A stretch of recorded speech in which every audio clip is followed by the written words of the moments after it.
สบายดีสบายดีโอ้เดี๋ยวกลับคืนมาแล้วค่อยได้ยินข่าวว่าอาทิตย์ที่ผ่านมาเจ้าพาผู้สาวมาแล้วบ่ให้ข่อยมาบอกว่าบ่ได้ถ่ายพาผู้สาวมา ซัวข่อย แต่ผู้สาวเขาไม่ได้ใส่เสื้อนั่นไหน เป็นหยัง คนละอัน เมื่อไหร่ ไม่ได้ใส่เสื้อ มันเป็นเสื้อขาวอ่ะ ไปลองเที่ยวไป ก็ถือว่าในอาทิตย์นี้พอมาพอกันคือเก่าคือเดิม2 หนุ่มเนาะจากในอาทิตย์ที่ผ่านมาเพิ่นได้เสิร์ชเอาได้มาเป็น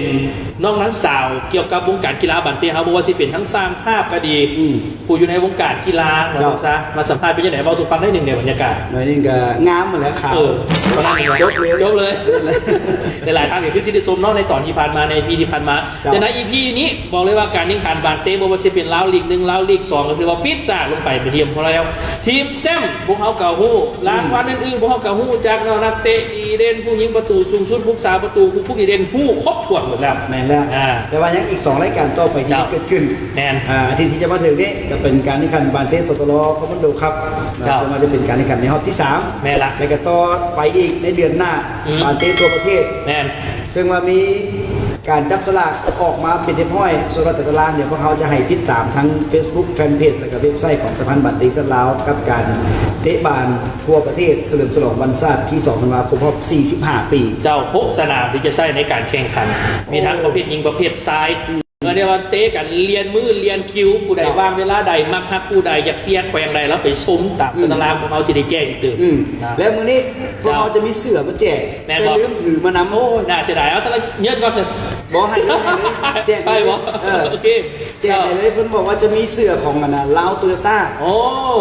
เสื้อเฮ็ดเป็นคอลเลคชันพิเศษจากเฉลิมฉลองแซมที่5ของลาวโตโยต้าคอยเห็นอยู่เขาบ่มีเป็นปืนเจ้าได้ตัวมื้อนั้นคอยยังบ่ได้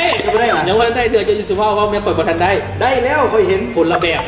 พอสิว่าสุภฟังก่อนเนาะเสื้อให้สิเป็นสีแดงให้คนนึกภาพออกแล้วมันสิมีสินึกภาพอย่างเขามี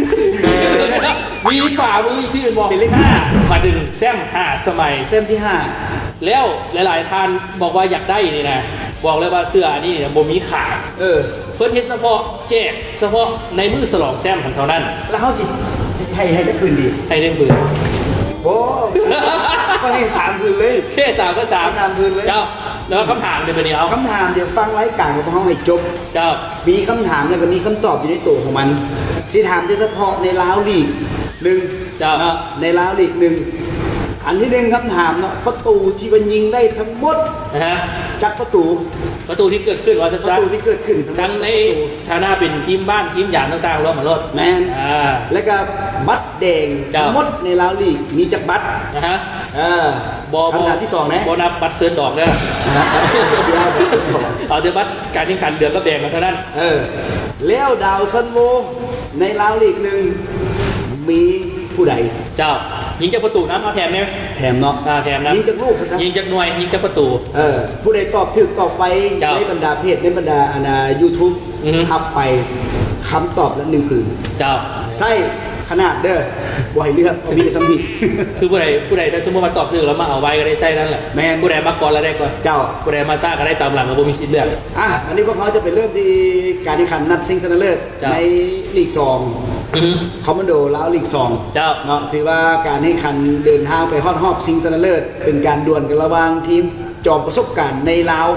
กระทรวงป้องกันประเทศหรือว่ากองทัพหรือเอื้อนกันอีก1ชื่อ RVFC เดินทางโคจรพบกับ STT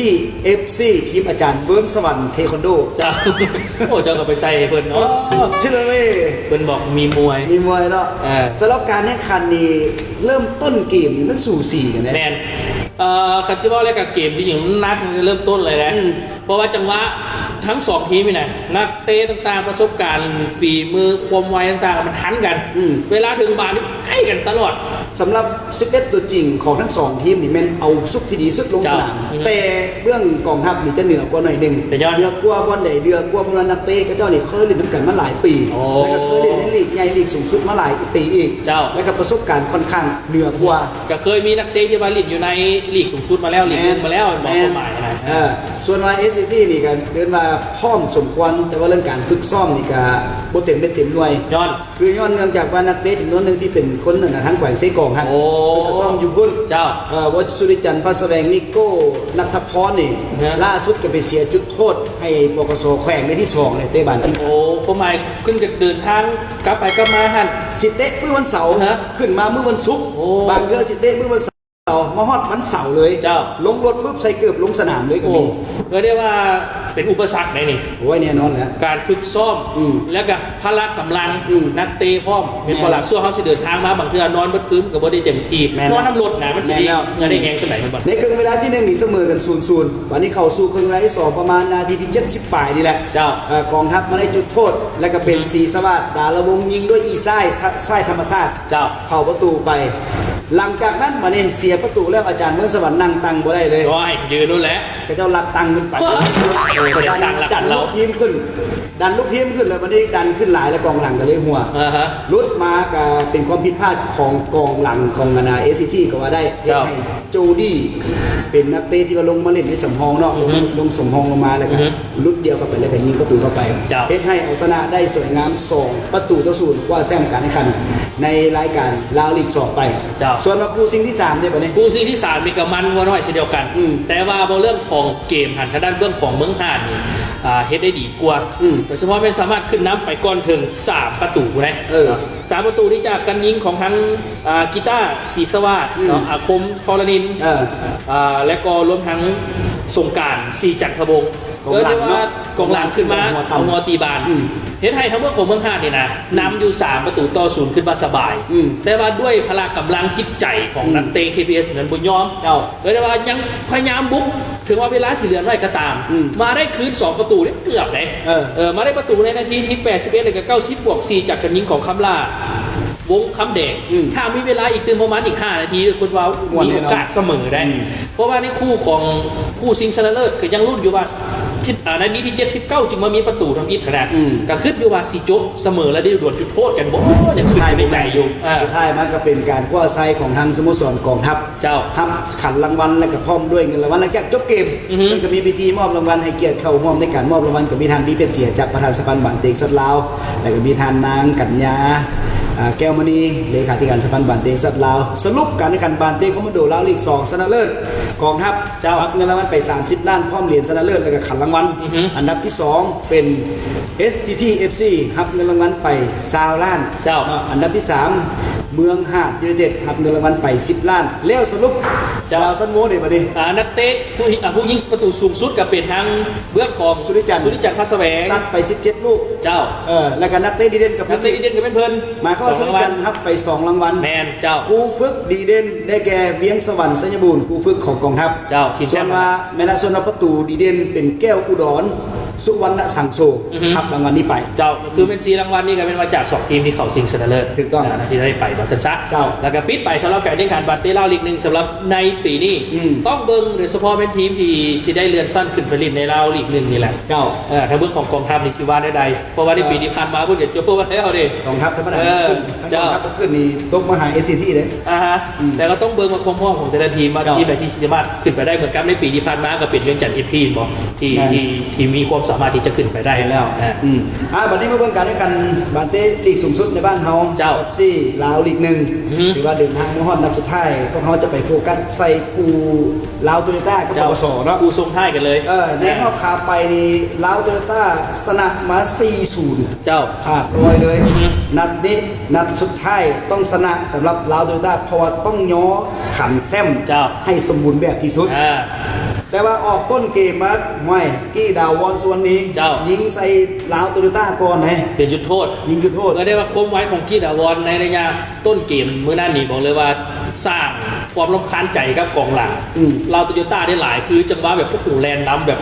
ต้องได้เบียดต้องได้เอาอยู่จนสุดท้ายกันมาอยู่จนในเขตโทษ ก็เสียเป็นจุดโทษไปแล้วก็เป็นกีดาวอนที่มันลุกขึ้นมายิงเองนะเดี๋ยวทางด้านเบื้องของปกซอยน้ำไปก่อนตั้งแต่นาทีที่10 เจ้า หลังจากนั้นทางด้านเบื้องของยุทธฟุกุดากันพยายามสร้างให้ลูกทีมยังเล่นในรูปแบบเก่าคือคล้องบานและกระบุก อืม และสุดท้ายก็มาได้ประตูก็เรียกว่าเกือบค่ายครึ่งเวลาที่หนึ่งแล้ว 45บวก3 45บวก อืม 3เป็น เลซิโอโกเมสคอสตาที่ยิงประตูตีเสมอเฮ็ดให้ในครึ่งเวลาที่ 1 นั้นเสมอกันที่ 1 ประตูต่อ 1 ครับ ซึ่งลาวโตโยต้าก็ต้องการเก็บชัยชนะนั่นแหละคือดังที่ได้เล่าไปถึงว่าคะแนนมันสิแซมอยู่แล้วก็ยากแต่ว่านัดปิดท้ายมันต้องสวยงามชนะพร้อมฉลองแซมพร้อมก้าวขึ้นมาในครึ่งเวลาที่ 2 ก็มาได้อีกตื่ม2 ประตูจากการยิงของคาซูโฮม่านาทีที่54และก็เป็นทางเบื้องของโกเมสคอสตาคนเก่าคนเดิมยิงอีกตื่มนาทีที่58ให้ไทยจบเกมลาวโตโยต้าเก่าชนะไป3 ประตูต่อ 1แต่ว่าอีกหนึ่งอันที่ต้องโฟกัสใส่คือดาวซันโบโกเมสคอสตายิง2 ลูกบวกเพิ่มมาบวกไปบวกมาผู้ที่เป็น13 หน่วยเป็นโบราณปานนี้สนามนอกปานนี้นะสนามนอกที่แข่งขันก็คือมาสเตอร์เซเว่นพบกับอย่างก่อนในจัดเอฟทีคนการแข่งขันออกมามาสเตอร์เซเว่นเอาชนะได้5-2แล้วใน3 ประตูเป็นของแก้วเลี้ยงเพชรลิทิเดชเฮ็ดให้นักเตะที่ยิงประตูได้หลายที่สุดแมนเสมอกันเข้ากันเลย13 ลูกเข้ากันเดี๋ยวว่าทางเรื่องของเกมเพชรในมือด้านทหารว่ายิงต่ำกว่า3 ประตูขนาดบ่ได้รางวัลก็คือบ่ได้รางวัลแต่ว่าก็เป็นสุดท้ายแล้วเดี๋ยวว่าด้วยฝีมือของทางเกมเพชรแท้ยิ่งแฮตทริกได้นัดส่งท้ายแมนการมาก็ว่าการแข่งขันเป๊ปซี่ลาลีก1แซมก็คือลาวโตโยต้า FC ถือว่าเป็นแซมที่5เป็นแซมสมัยที่4ติดต่อกันถูกต้องแล้วสรุปประตูที่ยิงทั้งหมดเนาะที่ข้าพเจ้าบวกลบคูณหารนี่146 ประตูแม่นละแมนบอกแล้วมันบวกลบคูณหารแต่บ่ได้บอกว่าบ่ได้บอกบ่ได้บอกบานนี้ใบแดงใบแดงทั้งหมดนี่10 บัตร10 บัตร10 ใบแดงเรื่องนี้เรื่อง122ที่บุรินทร์จะไม่ได้บอกกันป่ะไม่ได้บอกกันสรุปแล้วกันสรุปแซมลาวโตโยต้า FC ได้ไปเล่นในรายการ FC ในห้องการเลือกเนาะ FC ครับปีนี้เอาทีมเดียวกันซะเด้อันดับที่2ก็เป็นมาสเตอร์เซเว่นเนาะรายการอันดับที่3เป็นสร้างน้อยส่วนเดี๋ยวขอไล่คะแนนเลยเนาะไล่คะแนนเลยลาวโตโยต้าอันดับที่1นี่32 คะแนนแล้วมาสเตอร์เซเว่นอันดับที่2นี่25 คะแนนอันดับที่3นี่เป็นสร้างน้อย17 คะแนนอันดับที่4เป็นเอสปรา16 คะแนนอันดับที่5ปกส12 คะแนนเวียงจันทร์ FC อยู่อันดับที่6 12 คะแนนและก็เวียงจันทร์ FT อยู่อันดับที่7 2 คะแนนเป็นทีมเดียวที่บ่มีคำว่าชนะมีแต่เสมอกับเสียก็ถือว่าจบการแข่งขันผ่านไปเขาก็ได้ฮู้แล้วแต่วันนี้เราเลือกของรางวัลอื่นๆอย่างที่ได้เล่าไป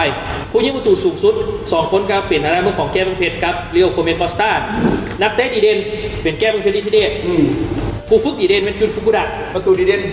ก็เป็นซุปเปอร์วีสุนทราของลาวโตโยต้าฮะเจ้านะก็ถือว่าจบลงไปเป็นเรียบร้อยสำหรับการแข่งขันเป๊ปซี่ลาวลีก1ฤดูกาล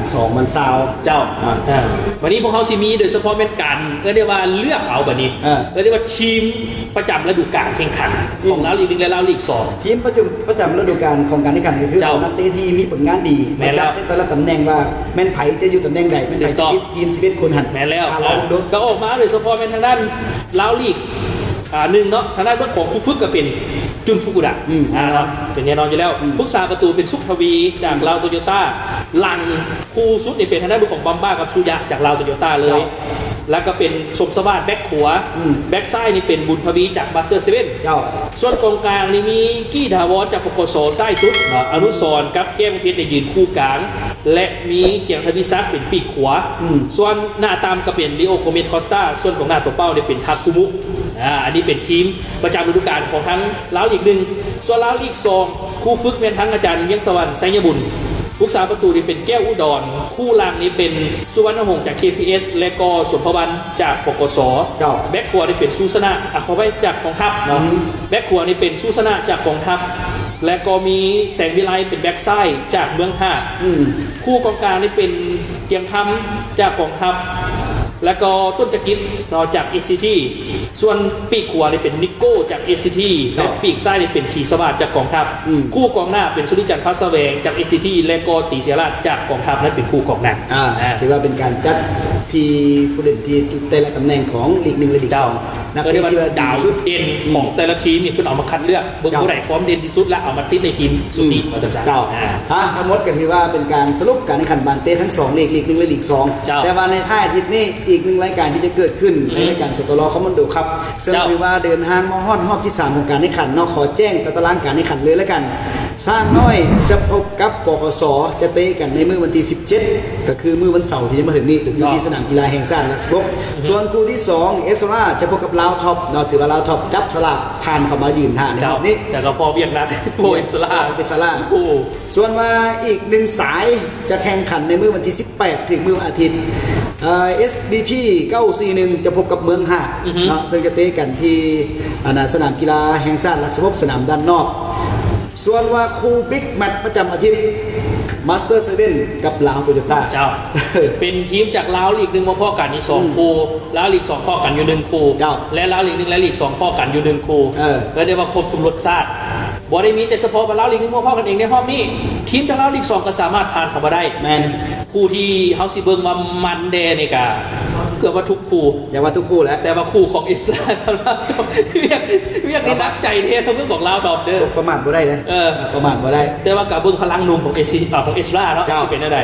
ต้องมาติดตามตื้อมามาสเตอร์เซเว่นกับลาวโตโยต้าในลีก1นะ2เกมขาไปขากับยังกินกันบ่ได้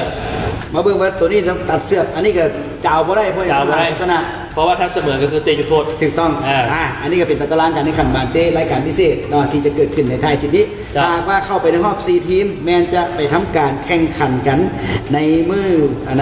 วันที่24เดือนตุลาเนาะส่วนมื้อสิงห์ชนะเลิศวันที่31เดือนตุลาหลังจากสิงห์ขันตัวนี้แล้วต่อเนื่องบานเต้ทั่วประเทศเลยบอกเลยว่าท้ายปีมันกันอีหลีปีนี้สัตว์โตโลสภาพบานเต้สลาจัดงานแบบว่าเงาเหยียดเลยให้นักเตะได้เคลื่อนไปงดปีเลยแล้วฉะนั้นแล้วในติดตามในรายการผมบอกให้ดีความเคลื่อนไหวต่างๆและก็รวมทั้งบอกว่าสิเป็นทั้งเพศทั้งการของสภาพบานเต้สลาและรวมทั้งเพศของแต่ละการแข่งขัน